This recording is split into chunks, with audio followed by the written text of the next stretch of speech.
Does stress get the better? Start over. Does stress get the better of you more than you would like? Do you wish you would be able to handle your stress better in the moment? Do you have some long-standing tension it has been hard to let go of? If so, you are in the right room, because today's speaker is a certified HeartMath practitioner, wellness chiropractor, and secret keyboard player. Please welcome stress expert, founder of the Whole Health School, and Andy Griffin fan, Dr. Stephen Toller.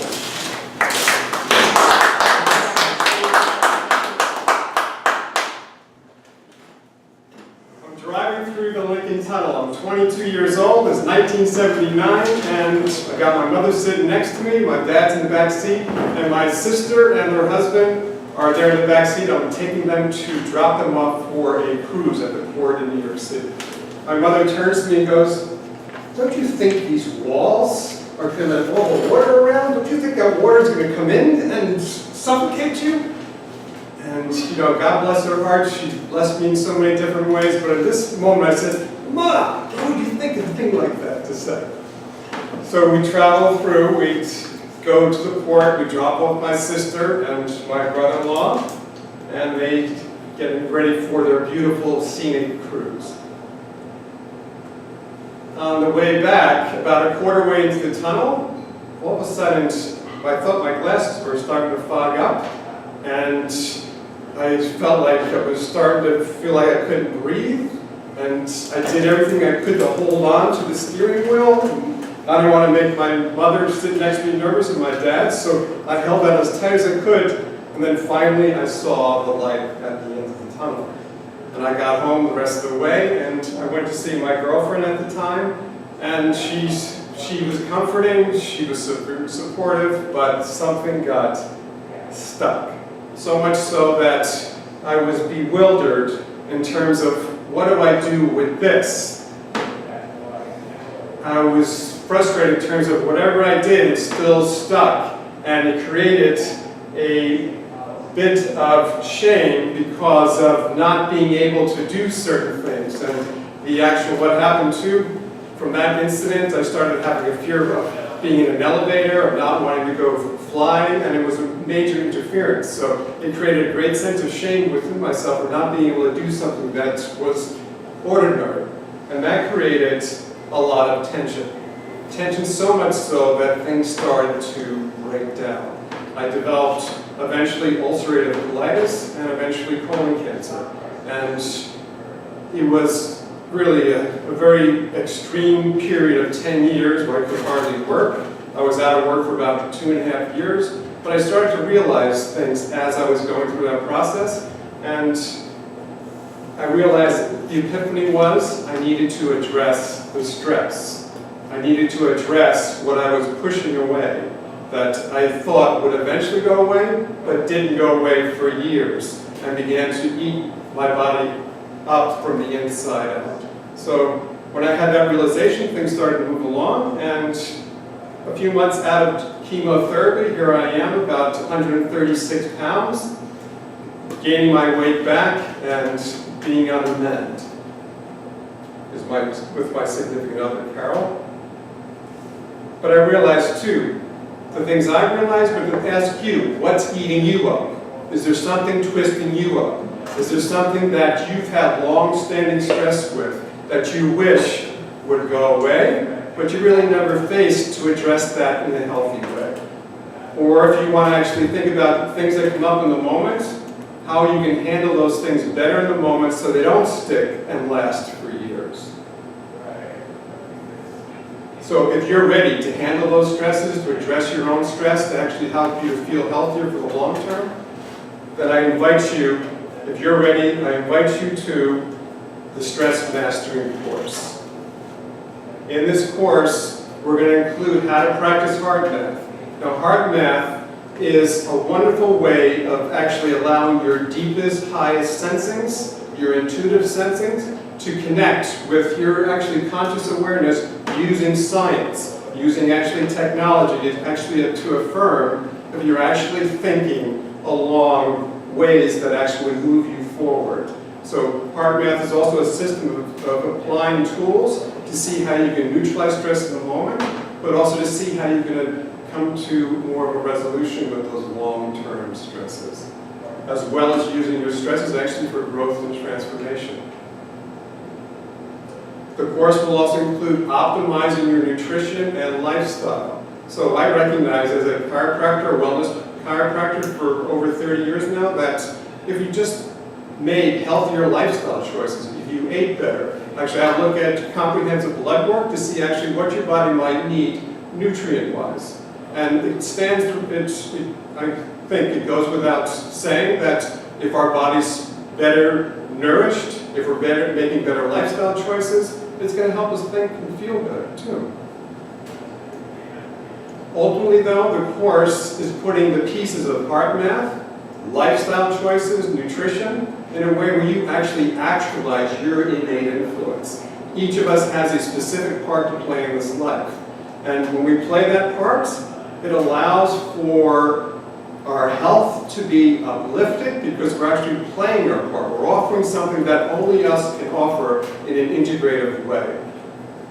So that's the ultimate end aim of the class, actually, for us to position ourselves to be in a way that actually allows us to express ourselves innately, creatively, and integratively. Acknowledgements. These are some acknowledgements from folks who've worked with my program. With the help of Dr. Ventola's HeartMath program, my ability to handle the stresses of daily life improved greatly. Those closest to me have noticed how I am much calmer and react to life's challenges in a much more positive way. And Canyon has this to say: my stress levels have decreased, my gut health has improved, and I'm more grounded mentally and physically.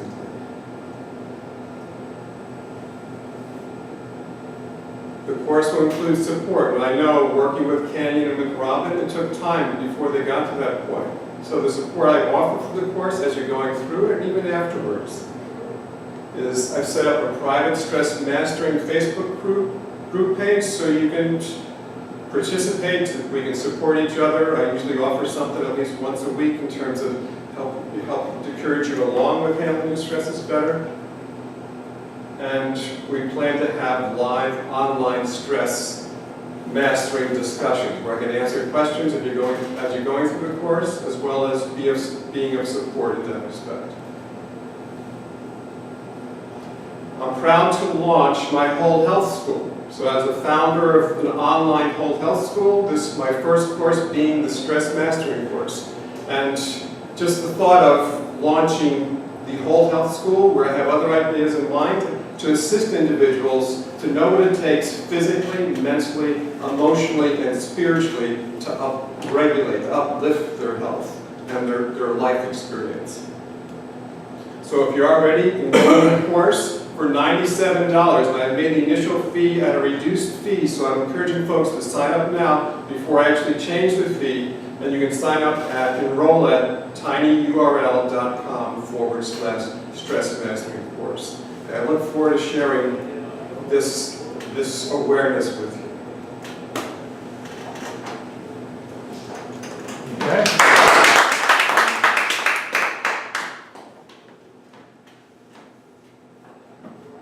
Tom, we'd like to have our guest.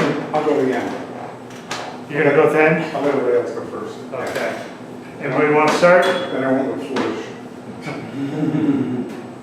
Julie, you want to start? Sure. Steve, first of all, great delivery. I've seen you give presentations like probably been about a year. Yes. You're keeping improving, so I love that. Couple things. I'm gonna go with the slides in this Tom's area. During your storytelling, I thought the slides were distracting. I thought some of them enhanced, but some of them were unnecessary. During the actual body of it, I thought the slides were really great slides, and I thought they worked very well during that part. A couple little nitpicky things that probably no one else will say is when you toward the end you said about you had a Facebook stress management group, but you didn't say I have a Facebook stress management group. You had to say I have a Facebook stress management group. And the pause between the word stress and management had me confused as to what you were saying. And so being real careful to put those two, because we did it again on the next one, which was like the online stress management group. it's just one of those things I don't think anyone else would notice. The other thing, at the end when you have the discount, if you're going to offer a discount, don't say this is my discounted price. Say this is something that has a value of $299, but today we have a special discount of blah, blah, blah. It's a lot more powerful that way. There's a reason that every time you see it done, they do it that way. There's a formula that helps the mind goes with that. Sandy? Great, I love the address the stress. I love that line, I love the, how you build on that. I would have liked to hear more of what happened in the tunnel while you were in the tunnel. Because it was such a short moment that I think there was much more that could have come out of that, being in the tunnel with you, what actually transpired, all of that kind of thing. I think I would have liked to hear more of how it impacted you in that part where you were in the tunnel. Yeah, cool. And then when you say at the end, take out, you say, I'm planning, there's a planned Facebook, you're either gonna do it or you're not gonna do it. So take out the word planned and just say there's gonna be a Facebook group, right? And then I would really, because I did not know and I did not ask at the beginning, was this just a place for you to promote the course? That's what you're speaking to people about? Or are you speaking to them about managing, about embracing and addressing their stress, and you're giving them some ways to do that? And oh, by the way, this is a course that I have Actually, that I could have said the same thing, but this would be my sales page video. your sales page video, Yes. Chris. So you are, okay, great. So it's to sell the course. It's to sell the course, great, because that's where I got, that it was a sales thing, so, okay. I also, for some reason, I just feel like I'd love to have more of your personal testimony on how you use these skills that you are saying will address your stress, like how that initially, you got an initial awareness of how to use these tools, like your own personal testimony to how you incorporated these tools, how you're incorporating them now in your life, and rather than I've done this, like I've been there, I've done this, rather than I'm a book learned person about this, and this is what people say about me, is that I have an understanding because I've given you a personal testimony of, I've been in the trenches with you kind of thing. It's like Joe Dispenza, right? I know that he has been on the thing with his head in the little thing, trying to heal his spine, and he did without any surgery. So I know that he gets it, like what he's really doing, and so you know, because you did it, right? You've been through this process. That's what I would like to hear more. Okay, cool, thank you. I do love the energy. Wow, it's like when you started, I was like, that's Dr. Steve? Yeah, it's great, it's really cool. Thank Very you. good. And for Brad, you guys? Okay, Vince, did you want to go? We'll, Yeah, all right, I'll go. So I would put this presentation into kind of three categories. The first was your story, which went from the tunnel, the elevator girlfriend, stress, cancer, and then to the pitch of the program. And in the story part,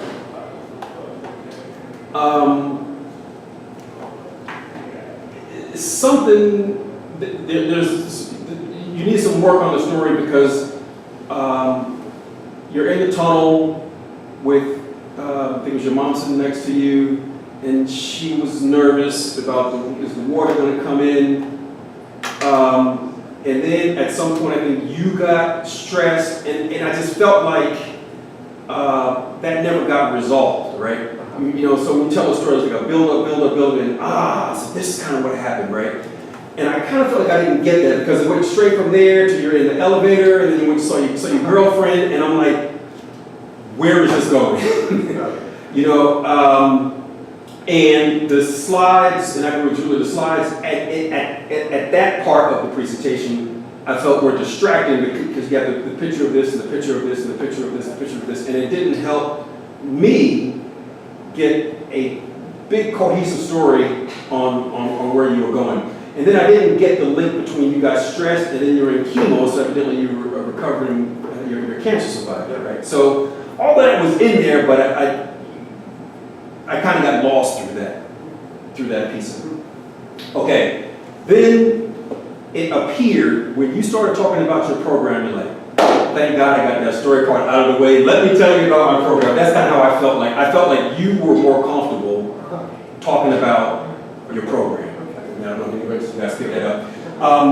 But you kind of went through that, and that was all fine. I do have a bit of an issue, and I don't know how to handle it. Tom will probably have some pointers on reading testimonials.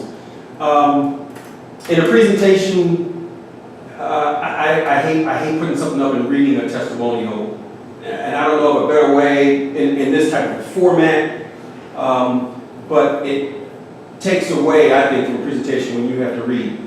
On your pitch, you need a stack slide. A stack slide is, so when you pitch a program that has multiple parts to it, right? You've got a nutrition part, you've got a Facebook part, so you've got, let's say, I know at one point at least 3 elements, maybe 4 or 5 elements of your program if you include Facebook.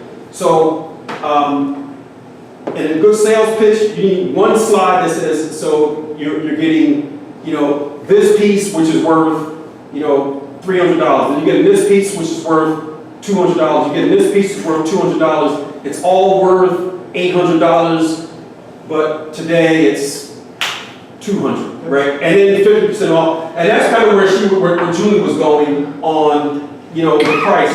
I never felt like I understood what the true value was.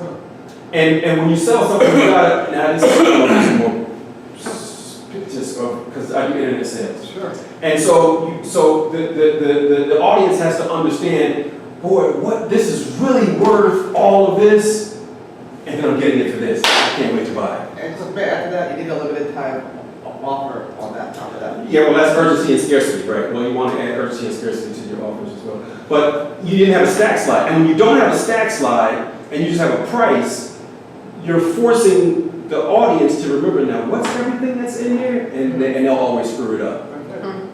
They'll always screw it I up. might need your card.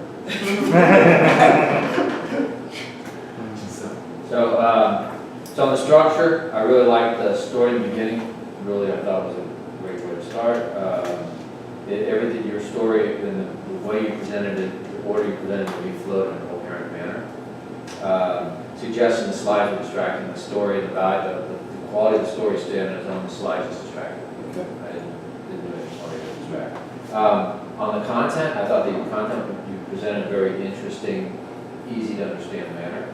That worked well for me. I didn't have any suggestions to improve the content per se. On the delivery, you seem confident and passionate about what you're talking about. Where I would suggest improvement is, it seemed a lot like a lecture format, and I thought it would be helpful to engage with questions and pauses, but that would help. And that's my feedback.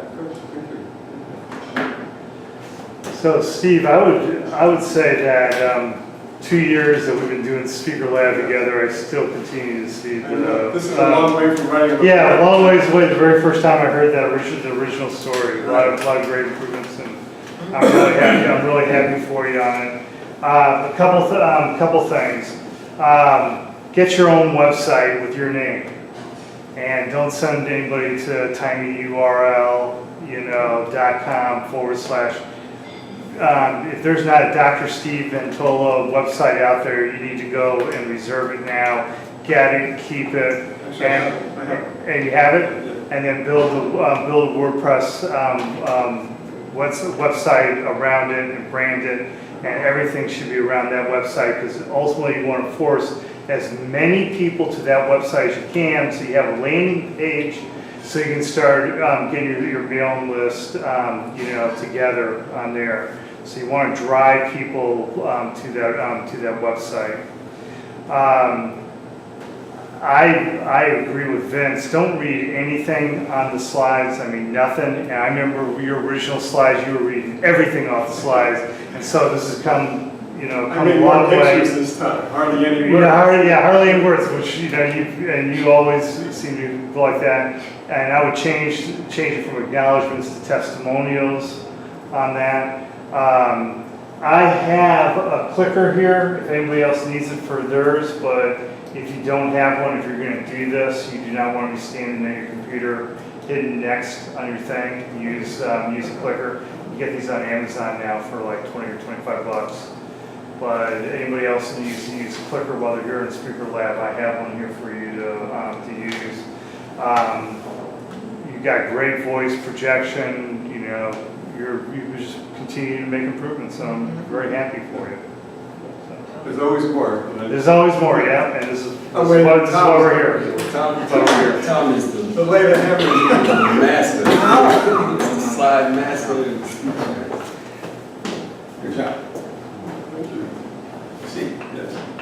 Okay, you don't have to stay here if you want, but yeah, go ahead, stay here, because I want you to show some slides. By the way, I just looked up on register.com, addressthestress.com is available. You should get it. Oh, that's Yeah, there you go. Yeah, write that down. Absolutely. That's powerful stuff. Rhymes, it's like, if the glove fits, you must equip. It's the best thing in the world, That's right. address the stress. That's right. That could be your whole thing. And I love to see things like that because you could build your entire presentation around that and keep coming back to that word, those words in various forms. And then you could close with it. One thing I want to leave you with is whatever you do in your life, we all have things that drive us crazy, but whatever you do, address the stress. And so you're just burning that into your audience if you want. Okay. For some reason I didn't bring my glasses. So. Okay.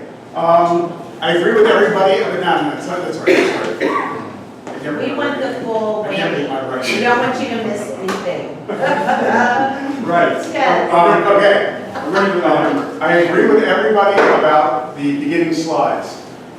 That story is a powerful thing, but it's not powerful the way you have it. First of all, the slides just distract. What's that? Is that the Lincoln Tunnel? Is that the George Washington Bridge? Is that the tunnel to who knows where? So I would work on your story as a standalone piece. Here's, do you know David Greenberg? Anyone know David Greenberg? David Greenberg, probably the best speaker coach on the planet, and he's a member of our chapter. I've worked with him a lot. I do a lot of the slides for him. And he told me very early on, he taught me something about slides that I really didn't know. He says, when you turn the slides off, you step to the center of the room, there's nothing for the audience to do except look right at you. And you're the star of your show. The slides aren't. No matter how great your slides are, no matter how much I charge you for slides, they're not going to be the star of the show. You are. So, your story, especially stories, you want the audience just drinking up whatever you're telling them. So, that being said, I would get rid of this, I would start with a black slide or black screen, whatever, nothing. Not your title, not anything. Step to the front of the room, command the room, get everybody's attention. Then tell them a story that just knocks them out. And your story has elements of it, but it has a long way to go before. So, the elements of a good story. Does anybody know who Joseph Campbell is? Oh, yeah. Yeah, Joseph Campbell codified the entire concept of the hero's journey. You have a hero's journey. Something you were going along, beep, bop, beep, bop, beep, bop, your life was great, then boom, your life just went to crap, okay? We don't really know why people were addressing that. We don't know why, except you were in a tunnel. Maybe that was it. I don't know. You have to make that a little bit clearer. So your life went to hell, and you were floundering around. You got cancer. You had all sorts of bad things happen to you. Finally, you said to yourself, "I've got to take charge of this. I've got to figure out what's going on in my life. I've got to do it." Or maybe you had a mentor. Somebody came to you and told you those things. But you were down at the bottom of the barrel, and you said, "No, I'm not going to do this. I'm Luke Skywalker. I'm going to rise up." And so you took charge of your life. You addressed the stress. You got better, and now today you've done a number of things. Now you're the wonderful person that you are. So that's a hero's journey. down at the bottom, did something. Now what, the important thing is, what can the people who are in front of you learn from that? Because nobody really cares about you. They care about, what, oh wow, he did that, and yeah, I've got this thing, I've got a bad back, I just need to take charge of my life and address this, you know. So, it always comes back to the audience. The audience is always, they're thinking it's right now, even though they're paying attention to me, they don't care. They want to know, what's in this for me, okay? So you've got to constantly address that, and the story does that because they're connecting with you, and they're going, oh, he did that, wow, that's pretty cool. So I would work on that story. I mean, that's your story, that's your origin story.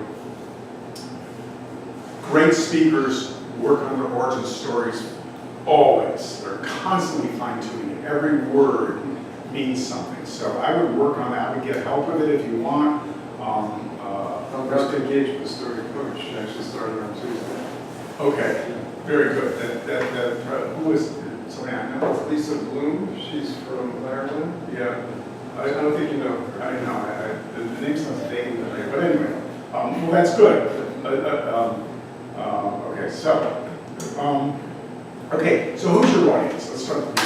Who's your audience? You know, self-employed business folks who need to stay healthy for themselves, so they stay engaged. Okay, work entrepreneurs, things like that, people like Schultz like me. Okay, how are you connecting with them? Online? Is this going to be a video? This would be connected to my sales page on my Teachable platform. Okay. I'm not really all that qualified to speak about video content. I have some ideas about it. My world is live presentations, so. I plan to go out and start speaking more. Okay, so first of all, you have to know your audience. You have to know exactly who they are. You have to know what turns them on, what keeps them up at night. And you kind of have it there. I think there's some things. You have to identify your perfect audience member. Then you have to say, what do you want them to do? What do you want them to do? You know, I want them to come to the realization that they have a tremendous influence into the world. They have to provide a healthy influence into the world. That's the end game. For everyone to realize the part they play and the need to extend a healthy influence. And if we did that individually, together, the world's going to be transformed. Okay, so they can take charge of their lives. They can address the stress. They can make a huge difference in your life instead of being somebody that gets knocked around all the time. They can take charge of it and address the stress. So if you're going to use those words, which I love, I think you should work everything back into that from whatever direction you're coming at. That's my tagline. Yes, well, I mean, everybody caught on to it. I mean, it's powerful. Okay, so then one of the things I talk about when I help people put together a presentation is they have to have a big idea. And that's what we just talked about. Your big idea is you can, if you can do some simple things in your life to address the stress, to make your life better, to take charge of your life. Okay. I felt like I was getting a sales pitch. I was without anything. You were not giving me any value. And I'm a big believer that if you're standing up in front of an audience and they are paying attention to you, they're giving you their most precious thing, which is their attention and their time, you need to give them some things. So tell them what to do. Don't tell them to give you $97.